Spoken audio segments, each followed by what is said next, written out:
How do you feel? I feel well, considering that I landed from space a few hours ago.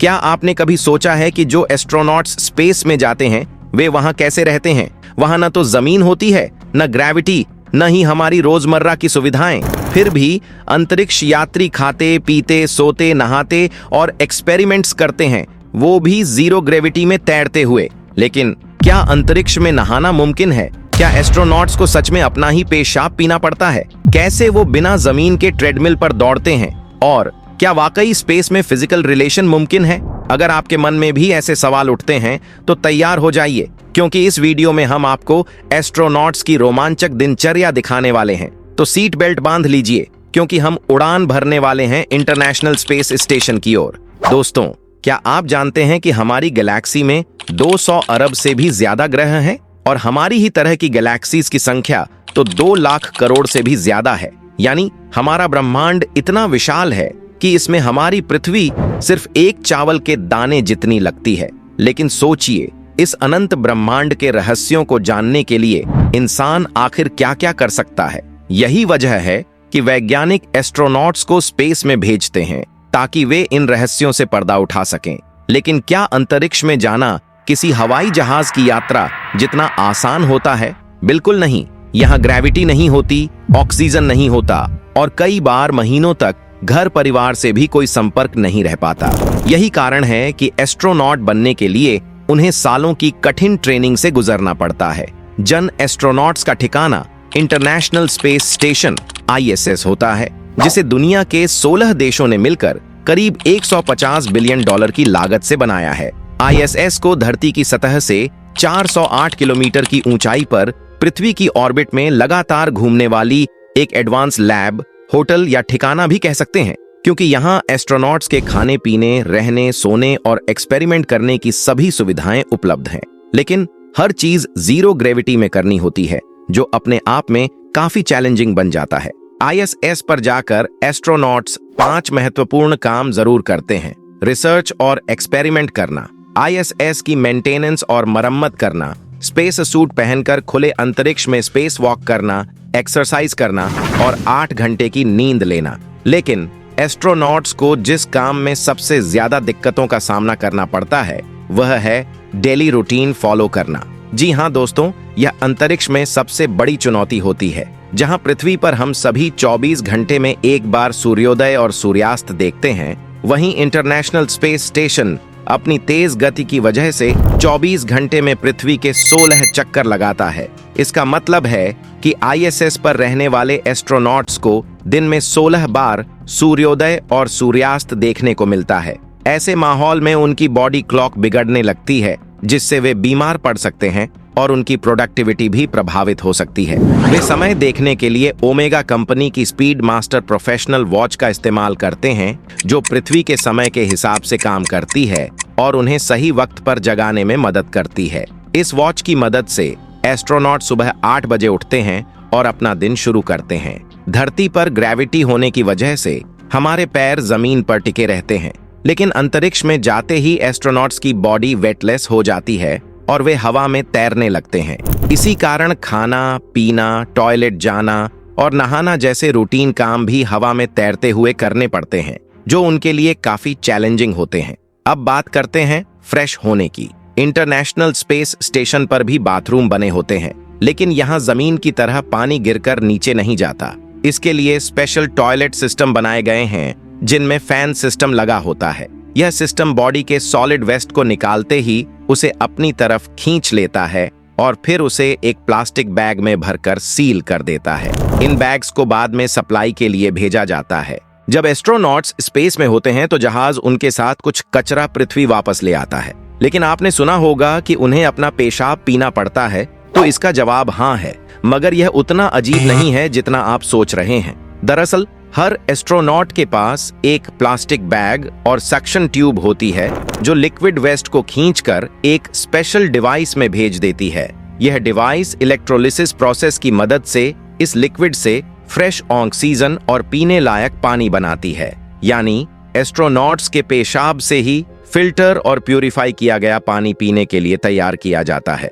अब बात करें स्नान करने की, तो स्पेस में पानी भी तैरता है, इसलिए हवा में ही टॉवल को गीला किया जाता है और जब एस्ट्रोनॉट इसे निचोड़ते हैं तो पानी उनके हाथों पर एक पारदर्शी परत बनकर चिपक जाता है। इसी वजह से वे नहाने के बजाय तौलिए से शरीर को अच्छे से पोंछते हैं। महिला एस्ट्रोनॉट्स के लंबे बालों को धोने के लिए स्पेशल रिंसलेस शैम्पू इस्तेमाल किया जाता है, जिससे बेहद कम पानी की जरूरत पड़ती है।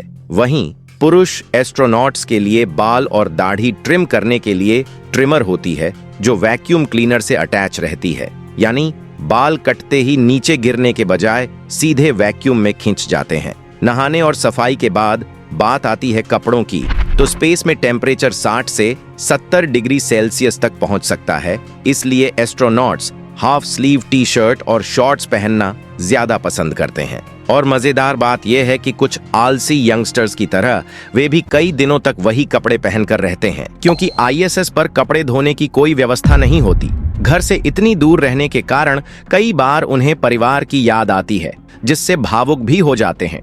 लेकिन क्या स्पेस में रोया जा सकता है? इसका जवाब देने के लिए एक एस्ट्रोनॉट ने अपनी आंखों में पानी डालकर रोने की कोशिश की। नतीजा यह हुआ कि आंसू नीचे गिरने के बजाय उनके चेहरे पर चिपक कर तैरने लगे।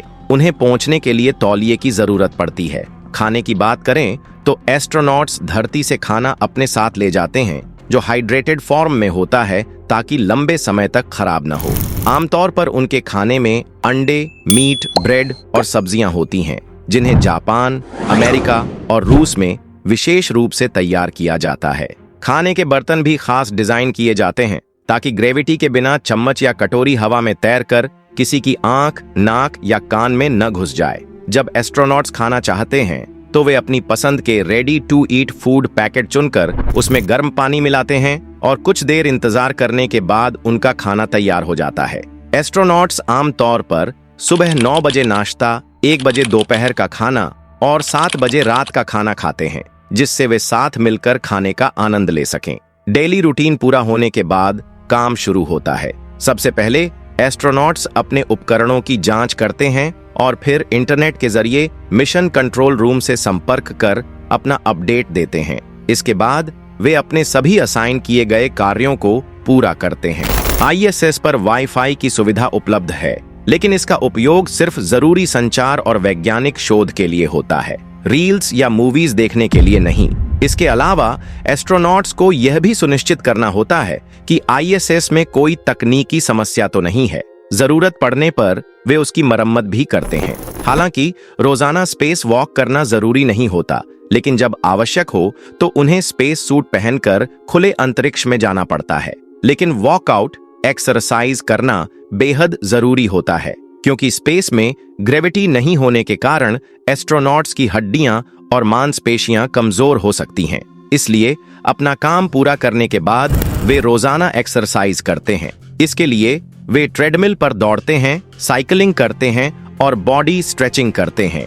रात के खाने के बाद एस्ट्रोनॉट साथ बैठकर बातें करते हैं या अपने अधूरे काम निपटाते हैं।